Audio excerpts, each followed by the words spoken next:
Hey guys, heto na nga ang newly crowned Mr. Philippines Mr. Philippine Islands Teen Philippines. Ayan, pakilala ka again. Hello everyone, I am Jordan Salonga and Mr. Teen Philippines 2020. Okay, so ano ang pakiramdam na ikaw na nga yung bagong kinoronahan ngayong Teen Philippines? Unexpected po and sobrang overwhelming po.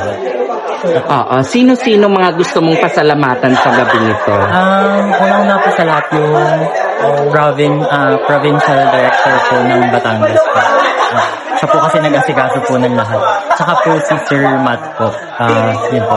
Tapos yung buong org po nito, yung mga photographer po, tsaka po yung mga vloggers po.